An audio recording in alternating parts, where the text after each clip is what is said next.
Hello everyone, welcome back to Telugu ఉద్యోగ సందేశాలు YouTube channel. ఎవరైతే సెంట్రల్ గవర్నమెంట్ జాబ్ ఆపర్చునిటీ కోసం ఎదురు చూస్తున్నారో వారందరూ good news guys. National highways infrastructure development authority అనే సంస్థ నుంచి మనకు డెప్యూటీ మేనేజర్ పొజిషన్స్కి వేకెన్సీస్ అయితే రిలీజ్ అయ్యాయి. ఇది కేంద్ర ప్రభుత్వం సంబంధించిన సంస్థ. ఎటువంటి ఎగ్జామ్ లేకుండా రిక్రూట్మెంట్ అయితే చేస్తున్నారు. ఆంధ్రప్రదేశ్ అండ్ తెలంగాణ ప్రతి ఒక్క మేల్ అండ్ ఫీమేల్ అభ్యర్థులందరూ అప్లై చేసుకోవచ్చు. ఎటువంటి ఎగ్జామ్ లేదు, డైరెక్ట్ మీ సర్టిఫికేట్స్ చూసి అయితే ఎంపిక చేస్తారు. సో వీడియోలో క్లియర్ కట్ కంప్లీట్ ఇన్ఫర్మేషన్ అయితే ఎక్స్ప్లెయిన్ చేయబోతున్నాను. వీడియో స్కిప్ చేయకుండా ఎండ్ వరకు చూడడానికి ట్రై చేయండి. చిన్న రిక్వెస్ట్ గైస్, మీకు గనక వీడియో చూసిన తర్వాత వీడియో నచ్చితే జెన్యున్గా లైక్ చేయండి, షేర్ చేయండి. అలాగే మన ఛానల్ సబ్స్క్రైబ్ చేసుకున్నామంటే వెంటనే ఛానల్ సబ్స్క్రైబ్ చేసుకోండి. సో దట్ నెక్స్ట్ టైం నేను ఏ వీడియోస్ చేసినా మీకు పెట్టిన వెంటనే అప్డేట్స్ రూపంలో రావడం జరుగుతుంది. So without any delay let us jump into the official notification now.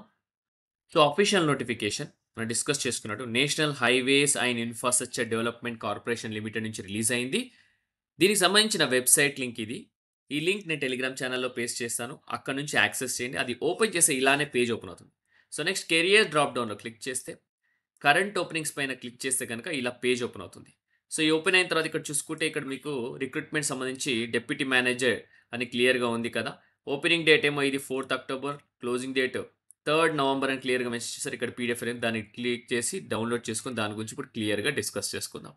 So నేను పీడిఎఫ్ ఫైల్ పైన క్లిక్ చేసి దాన్ని డౌన్లోడ్ చేశాను ఆల్రెడీ. సో అది ఇప్పుడు డిస్కస్ చేసుకుందాం.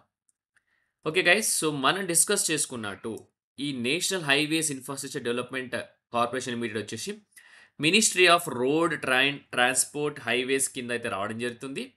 రిక్రూట్మెంట్ నోటీస్ నెంబర్ కూడా ఇక్కడ ఇవ్వడం జరిగింది. కేంద్ర ప్రభుత్వం సంబంధించిన సంస్థ. సో మనకు టోటల్గా 34 వేకెన్సీస్ అయితే ఉన్నాయన్నమాట. Almost 34 vacancies. అన్రిజర్వ్డ్ కేటగిరీలో 16 vacancies, SC 4 vacancies, ST 2 vacancies, OBC 9 vacancies, EWS 3 vacancies అనమాట. ఈ 34 వేకెన్సీస్లో 2 వేకెన్సీస్ వచ్చేసి పీడబ్ల్యూడీ క్యాండిడేట్స్కి ఇస్తామని చెప్తున్నారు. అందులో deaf and hard of hearing వచ్చేసి 1 పొజిషన్, లోకోమోటర్ డిసబిలిటీ ఉన్న వాళ్ళకు 1 పొజిషన్ అయితే కేటాయిస్తామని చెప్పడం జరిగింది ఇక్కడ. సో ఏజ్ వచ్చేసి 34 ఇయర్స్ ఎక్సీడ్ అవ్వద్దని క్లియర్గా మెన్షన్ చేస్తున్నారు. మిగతాది వచ్చేసి as per government of India guidelines అయితే ఉంటుంది ఏజ్. సో అది కూడా డిస్కస్ చేద్దాం. సో ఎసెన్షియల్ క్వాలిఫికేషన్లోకి వెళ్ళిపోతే కనుక డిగ్రీ ఇన్ సివిల్ ఇంజనీరింగ్. ఎవరైతే సివిల్ ఇంజనీరింగ్ చేస్తున్నారో from any university or institute వాళ్ళు మాత్రమే అప్లై చేసుకోవచ్చు. దానితో పాటు క్వాలిఫైడ్ గేట్ సివిల్ ఇంజనీరింగ్ ఉండాలి. 2023 ఆర్ 2024 2025 ఈ 3 ఇయర్స్లో కనుక మీరు గేట్ రాస్తే ద బెస్ట్ స్కోర్ తోటి అప్లై చేయండి. Roles and responsibilities. మీ రోల్స్ వచ్చేసి planning, designing, executing and monitoring civil engineering projects related to national highways, strategic roads అనమాట, tunnels, infrastructure projects etcetera. Ensuring compliance with government policies and standards and any other work assigned by the competent authority. So ఏం లేదండి, మీ responsibility planning చేయాల్సి ఉంటుంది. అలాగే national హైవేకి సంబంధించి, strategic roads సంబంధించి, tunnels సంబంధించి, ఇన్ఫ్రాస్ట్రక్చర్ సంబంధించి, గవర్నమెంట్ పాలసీస్కి సంబంధించి మీరైతే దాని గురించి మానిటర్ చేయాల్సి ఉంటుంది. So alliances and other benefits వచ్చేసి యాజ్ పర్ NHIDCAL రూల్స్ అనమాట. ఎలిజిబిలిటీ క్రైటీరియా వచ్చేసి మనకి ఇండియన్ సిటిజన్స్ అయిపోతుంది. దాంతోపాటు క్వాలిఫైడ్ ఎగ్జామినేషన్ ఉండాలి గేట్ 2023, 2024, 2025. ఇందులో ద బెస్ట్ ఎగ్జామినేషన్కి సంబంధించి గేట్ స్కోర్ తోటి అప్లై చేసుకోండి. ఏజ్ రిలాక్సేషన్ 5 ఇయర్స్ ఎస్సీ ఎస్టీకి, 3 ఇయర్స్ ఓబీసీకి ఉంది. పీడబ్ల్యూడీ క్యాండిడేట్కి ఎస్సీ ఎస్టీకి 15 ఇయర్స్, 13 ఇయర్స్ వచ్చేసి ఓబీసీకి, 10 ఇయర్స్ వచ్చేసి అన్రిజర్వ్డ్ కేటగిరీ అనమాట. ఇది ఏజ్ రిలాక్సేషన్ అనమాట.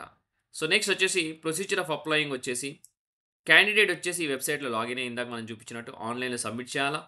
సబ్మిట్ చేసేటప్పుడు డాక్యుమెంట్స్ అన్ని అప్లోడ్ చేయాల్సి ఉంటుంది, రిలవెంట్ డాక్యుమెంట్స్. అప్లికేషన్ అక్నాలజ్మెంట్ ఏదైతే ఉందో అది మీరు సేవ్ చేసుకోవాల్సి ఉంటుంది. ఓకే, రిటైన్ చేయాల్సి ఉంటుంది.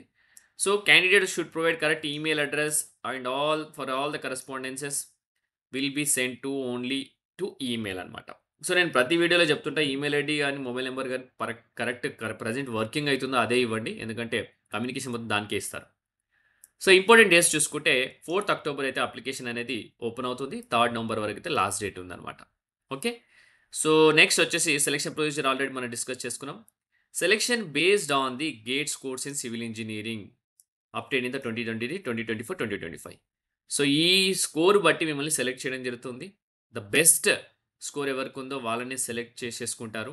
సో మీరు బెస్ట్ స్కోర్ 2020, 2020, 2025లో ఉన్నదే మాత్రమే అప్లోడ్ చేయండి. మెరిట్ లిస్ట్ వచ్చేసి సెలక్షన్ కమిటీ, రిక్రూట్మెంట్ అథారిటీ వాళ్ళైతే మెరిట్ లిస్ట్ ప్రిపేర్ చేస్తారు. అది కమ్యూనికేషన్ వచ్చేసి మనకు కంపెనీ వెబ్సైట్లో పెట్టడం జరుగుతుంది. Placement allocations to state groups. Selected candidates may be posted anywhere in India or outside. ఇండియాలోనే పోస్ట్ చేస్తారు, లేదంటే అవుట్ సైడ్ కూడా వీళ్ళ బ్రాంచెస్ ఉన్నాయి. Through 14 regional offices in different states, union territories అని క్లియర్‌గా మెన్షన్ చేశారు. గ్రూప్ 1 వచ్చేసి మనకు అస్సాం, మణిపూర్ అండ్ నాగాలాండ్‌లో పోస్టింగ్ ఉంటుంది. గ్రూప్ 2 సెలెక్ట్ అయితే అరుణాచల్ ప్రదేశ్, మేఘాలయ అండ్ మిజోరం. ఒకవేళ గ్రూప్ 3 అలొకేట్ అయితే Tripura, Sikkim, west Bengal, Andaman and Nicobar islands. Group 4 Jammu and Kashmir, Ladakh, Uttarakhand, Himachal Pradesh. So మనకు బేసికల్‌గా నార్త్ ఈస్టర్న్ స్టేట్స్‌లో ఉన్నాయి. అలాగే అండమాన్ నికోబార్ ఐలాండ్స్‌లో కూడా ఉందన్నమాట. So selected candidate would be allocated a particular state group on the basis of principle of merit cum choice through a counselling session. So counselling session ఉంటుంది. అందులో ఈ మీరు 4 గ్రూప్స్‌లో మీ ఇష్టం వచ్చింది మీరైతే ప్రిఫరెన్స్ ఇచ్చుకోవచ్చు. తర్వాత మీ స్కోర్ బట్టి వాళ్ళు అలొకేట్ చేస్తారు. Medical fitness. Candidate selected for the post must be pass a medical test, obtain a medical fitness certificate from medical board of state or central government hospital before offer of appointment is issued అనమాట. So medical certificate తీసుకొని రావాల్సి ఉంటుంది. Central state government hospital నుంచి క్లియర్గా mention చేస్తున్నారు. Probation కూడా ఉంటుంది, 2 years probation. అది ఎక్స్టెండ్ చేస్తారు మ్యాక్సిమం ఇంకొక 2 years, 1 year at a time అని క్లియర్గా మెన్షన్ చేస్తున్నారు. మీరు వచ్చేసి required successfully complete mandatory training అనమాట. So probation the services may be terminated with notice అని క్లియర్‌గా మెన్షన్ చేస్తున్నారు. డ్యూరింగ్ ద ప్రొబేషన్ మీ సర్వీస్ కూడా టర్మినేట్ చేయొచ్చు, ఒకవేళ పర్ఫార్మెన్స్ బాలేకపోతే. సో జనరల్ ఇన్‌స్ట్రక్షన్స్ చూసుకుంటే all eligibility criteria and process essential qualification recognised by AICTE, UGC, state technical boards అని కూడా క్లియర్‌గా మెన్షన్ చేయడం జరిగింది. గవర్నమెంట్ పీఎస్సీ క్యాండిడేట్స్ ఎవరైతే ఉన్నారో ఎన్ఓసి సబ్మిట్ చేయాల్సి ఉంటుంది, రిలీవింగ్ లెటర్ సబ్మిట్ చేయాల్సి ఉంటుంది. Document verification prior to the offer of appointment. During document verification ఇవన్నీ సబ్మిట్ చేయాల్సి ఉంటుందన్నమాట మీరు. ఓకే. అది కూడా పార్ట్ ఆఫ్ ఒక డాక్యుమెంట్ వెరిఫికేషన్ అనమాట.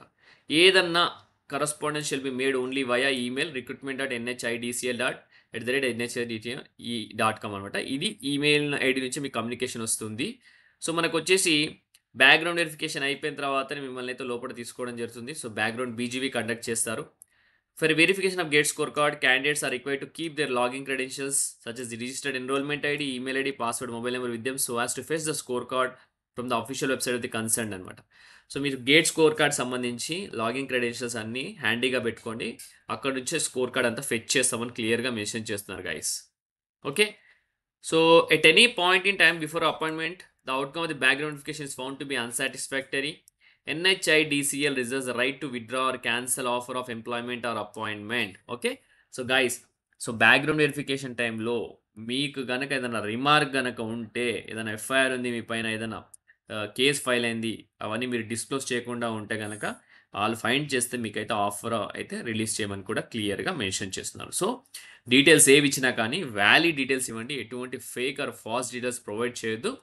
ఒక మంచి ఆపర్చునిటీ. బేసిక్ శాలరీయే ఆల్మోస్ట్ 1,00,000 వరకైతే శాలరీ వస్తుంది. మనకు బేసిక్ పే కూడా ఇక్కడ 50,000 నుంచి మనకు 1,60,000 ఉంది కాబట్టి అన్ని కటింగ్స్ మన అకౌంట్‌లో 1,00,000 ప్లస్ శాలరీ అయితే వస్తుంది. సో ఈ ఆపర్చునిటీ అస్సలు మిస్‌యూజ్ చేసుకోవద్దు గైస్. మంచి ఆపర్చునిటీ. సో మీ అందరి కోసం వీడియో చేశాను. సో లైక్ చేయండి, షేర్ చేయండి. నెక్స్ట్ వీడియోలో ఇంకా మంచి కంటెంట్‌తో మంచి వీడియోతో రావడానికి ట్రై చేస్తాను. ఇంతటితో వీడియో ముగిస్తున్నాను. Thank you guys. Thank you for watching the video. Have a great day.